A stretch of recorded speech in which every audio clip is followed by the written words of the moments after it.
moo di bés bi nga xam ni itam ñu ko doon jagleel wàllu li nga xam ne que moo di presse bi journée sans presse alors Bougane nag moom dafa mën a diggante moom ak ki nga xam ne que moo di Moustapha Diop sa chauffe mu daal di koy def exactement si nga xam ne que moo di compte Facebook am alors ma daal di leen lire li nga xam ne que moo di message bi journée sans presse Ousmane Sonko et Diomaye entrent dans l'histoire à reculons ma ni kon nag jàpp na ni journée sans presse tey ji maanaam journée bu amul presse Ousmane Sonko ak Diomaye dugg neen si benn histoire boo xam ni itam histoire dellu ginnaaw la alors. 4 ans après l'élection de Maître Wade, Madiambal Diagne fut arrêté. La presse dressa en bouclier. Aujourd'hui, le PASTEF tente de jouer au petit monstre. Néna li nga xamné que modi 4 ans ginnaaw ba daal di fale Maître Abdoulaye Wade ki nga xamné que modi Madiambal Diagne donc daal di arrêté presse bi dressé wu ci kanamu ki nga xamné que modi état bu Sénégal pour ñu bañ ko faagaagal tey jii Pastef mi ngi joué li nga xamné que modi au monstre ba tey Bougane Gueye Dany mu daal di jàpp ni nag peut-on s'attendre à une autre chose à autre chose autant que pour moi de Sonko administrateur de Kagame qui vient de prêter serment pour son 4e mandat maanaam mu neen xaasi leneen si ki nga xam ne que moo di Ousmane Sonko tey jii mu dem foofu si diwaanu li nga xam ne que moo di Rwanda sa Paul Kagame mi nga xam ni itam tey jii moo yemook ak ñeenteelu mandat mu daal jàpp ne aussi 20 ans après l'arrestation de Madiambal Diagne, comme par hasard, Sonko veut en finir avec le même journaliste parce que trop libre d'esprit. Jàpp na ni 20 ans ginnaaw bu daal di arrêté ki nga xam ne que moo di Madiambal Diagne tey jii ki nga xam ne que moo di Ousmane Sonko bëgg na ko jekkali ndaxte ay xalaatam ak li nga xam ni itam moom la gisee Sénégal arrangé wu ko ba tey Ousmane Sonko ba tey ki nga xam ne que moo di Madiambal ba léegi Bougane Gueye Dany mu jàpp ni il y a 4 mois inconsciemment Sonko avait pourtant prévenu lors de sa DPG devant une assemblée populaire pacifienne au Grand Théâtre. Cet acte, la presse avec à sa dette des délinquants fiscaux avait été avertie pour il faut la liquider exactement. Alors mu daal jàpp ni aussi benn entreprise la jëm si ki nga xam ne que moo di Ousmane Sonko pour tëjlu yenn si ay presse ndaxte mu daal leen prêter li nga xam ne que moo di justement de délinquant de délinquant fiscal exactement alors mu daal ñëw itam si ki nga xam ne que moo di waa Walfadjri Bougane attaqué na leen ndax nee na cette entreprise funeste et odieuse dont PM bavard est appuyée par une race pitoyable de journalistes et chroniqueurs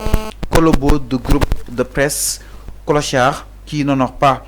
la mémoire de Sidy Lamine Niasse. On connaît maintenant ces journalistes qui recevaient des transferts du Djouti en quête de soutien dans la presse. Les masques sont tombés ce jour. Qui fricote avec un menteur à gage ne perd rien pour attendre son heure. Demain il fera jour. Bougane Gueye Dany loolu la daal di bind exactement nekk gëm sa bopp moom itam mi ngi attaqué li nga xam ne que moo di waa Walfadjri jàpp na ne nag luy njiig njàkk Walfadjri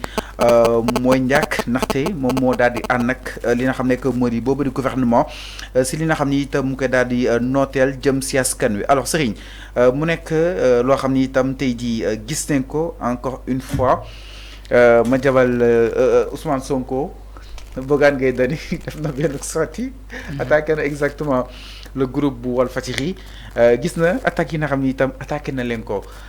traité leen de crochards ngeen baal ma si kàddu gi ñu fay liggéeyee et tant d'autres ni ñoom ñoo si ànd nag ki nga xam ne que moo di Ousmane Sonko muy daal di neutraliser cette presse ban jàngat si def concrètement.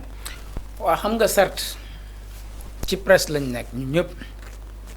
c'est un secteur avec beaucoup de difficultés loolu ñëpp gis nañ ko fisc baa ngi nii dal na seen kaw TDS convention yi entre autres yu bëree bëri set c'est la réalité c'est tellement dur et très difficile ci actuellement ci patronat bi ci monde de la presse mais loolu yëpp la ko indi mooy la ko gën a déclencher sax mooy redressement fiscal bi fàllu tey maison de presse yu bëree bëri lañ leen redresser ci fiscal bëri na mais en tout état de cause aussi mën naa jàpp ni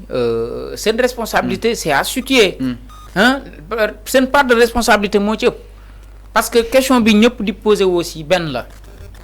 mooy comment concevoir rester pendant toutes ces années là sans payer l'impôt sans payer li nga xam ne ni que mooy TDS xam nga loolu tamit aussi mooy conséquence actuellement crise bi am parce que y a des maisons de presse aujourd'hui yoo xam amuñu cette difficulté là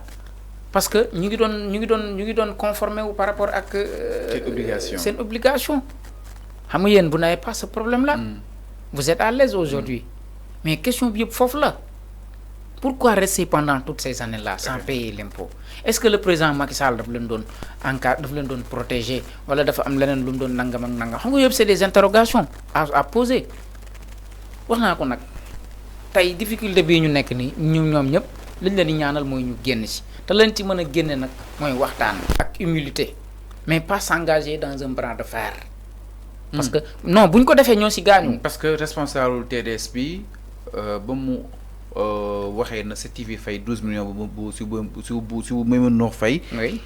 war na leen waxtaan na ak moom après bu gisaat ko ci presse bi muy génn di tal ci kaw dina xam nekk moo di waa TDS donc maanaam dañuy négocier ci suuf di yuux ci kaw waa xam nga problème bi mooy dañoo war a waxtaan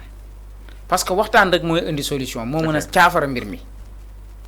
ci waxtaan rek la mbir mi mën a saafara mais bras de fer baaxul ci ñoom en réalité mais est-ce que Ousmane kii nga xam nekk moo di le président bu gëm sa bopp Bougane Gueye Dany war na traité waaw fa laa jëm clochard si non xam nga balaa ngay ñëw ci li mu wax ba pare da ngay listé déjà la indi waaw la indi mbir mi xam nga tëbul tëb nii rek génn mais la indi coow li ba pare su ma la wax le dëgg je ne suis pas d'accord ci li mu wax waa groupe Walfadjri non je ne suis pas du tout d'accord Fallou je ne suis pas du tout d'accord te bëgguma muy réagir nii aussi xam nga c'est une situation qui est là hein am na ñum concerné am na ñum concerné wut Walfadjri mbir mi concerné na leen certes parce que ñoom même problème yi aussi la ñu am mais préféré wuñ dem ci bras de fer bi ak état ñoom xëy na peut-être la leen gënal mooy waxtaan loolu lañ privilégié xam nga ku ne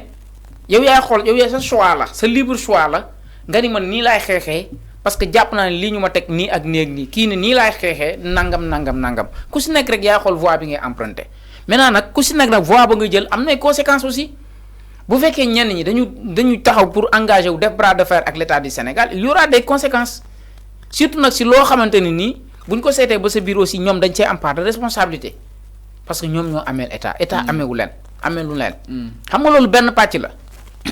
benn pàcc la loolu nag man jàpp naa ni jaru ko en toute honnêteté jarul di jëkkati ay kàddu ba di caricaturer yenn ay journalistes parce que au niveau de Walfadjri y a des journalistes yoo xamante ne ñu ma xam kenn mënul xam seen position ils font véritablement convenablement leur métier il y en a certains à Walfadjri journalistes très respectés quand même quoi que l'on puisse dire aussi très posés xam naa suñu bëri ñoo xamante ni kenn mënul wax ni fii lañ far waaw kon nag jàpp naa ne aussi situation bi bu amee Fallou dañu def ndànk te bañ topp émotion. alors mais Serigne réponse su ki nga xam ne que moo di Moustapha Diop. ñu bëri sax jàpp ne c'est pour la première fois muy peut-être dem ba wax ni Bougane yëf yi ay mensonge la si olof mënuma ko ñëw si olof exactement étant d'autres ma ne kon Bougane poussé na leen au bout par rapport ak kàddu yi nga xam ni itam yëkki na ko. waaw mais dafa fayu rek xam nga jàpp naa ni. la Bougane yëkkati moo ko merloo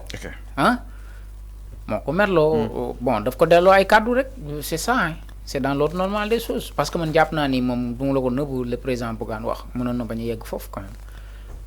waaw bu dee nag day ñaxtu ci lañ ko teg ak yooyu yëpp àndu ci am na àqam la ak yelleefam la mën na ko def nu nga ko bëgg a defee mais Walfadjri pour man yoonam nekk ci quoi mënoon na ko mettre à l'écart quoi surtout moom en tant que patron de presse. parce que télé yi ñoom ñëpp a booloo tey tëj seen ay télé. du ñëpp de benn Walf TV moo doon émettre. ah déedéet am na yeneen télé télé traditionnel yi. waaw ñuy télé. traditionnel yi. waaw mais 2S mi ngi doon émettre non 2S si la bokk ak journalam lii quotidien ñoom ñëpp si lañu bokk. exactement dañoo soutenir gars yi. waaw bon Walfadjri mooy li ma wax rek ku nekk yaa def sa choix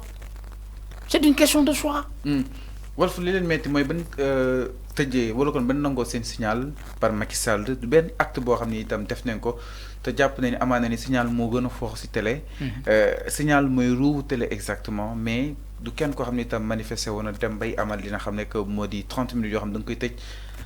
que pour Walfadjri est-ce que Walfadjri nekkul vengeance moo waral soutenir leen exactement. ah mais loolu la certainement c'est de bonne guerre la ñuy wax. c'est de bonne guerre mais bu fekkee nag si signal Walfadjri bi. am na ay télé yoo xam moom soutenir nañ leen peut-être ci seen ay plateau lañ ko def mais xëy na peut-être soutien bi Walfadjri doon xaar du soutien boobu quoi. mais xam nga boobu amuloon une collaboration aussi entre les patrons de presse pour ñu discuter pour xool nangam ak nangam mais ñu si bëri naqarlu woon nañ ko. am na ñoo xamante ni via leur compte Facebook waxoon nañ ci am ñoom si plateau yi. mais xëy na peut-être Walfadjri aussi attendait un soutien beaucoup plus dimensionnel. xëy na peut-être mais daal jàpp naa ni Moustapha Diop la mu yëkkati aussi du ma ko si jàllar bi. À l'issue de cette journée exactement ban analyse nga si mën a def ban conclusion ñi génnee ne ñi génne wuñu la majeure partie dem neen site internet yi aussi ñi ngi diffuser suñu genre yi et tant d'autres alors tey ban conclusion tey nga mën a tirer à l'issue de cette journée sans presse. mais mënul am efficacité Fall mënul am. Parce que non avec l'avènement des réseaux sociaux là am na yoo xamante ni boo banquee sa loxo aussi bañ ko génne bañ ko fësal mais da nga koy gis ci place publique bi dañ koy fësal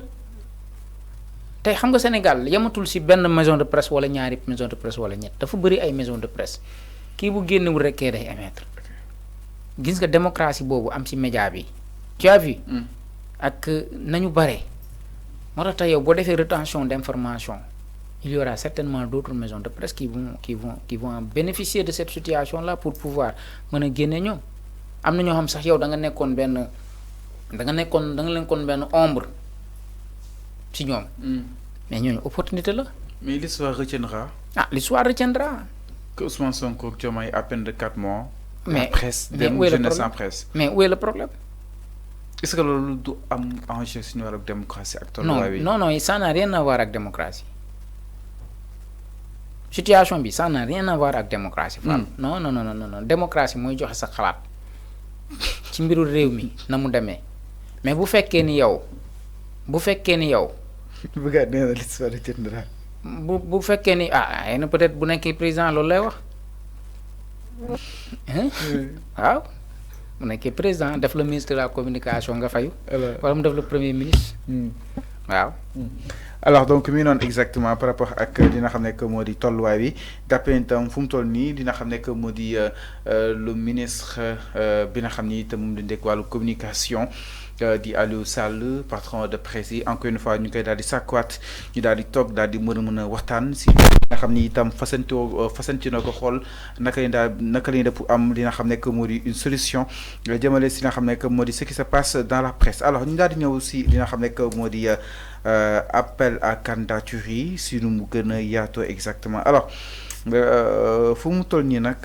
ñu gis ni li nga xam ne que moo di Ngagne Demba Touré jàpp na ni appel à candidature ñoom d'accord ñu ko suñu appel à candidature nañ ko yemale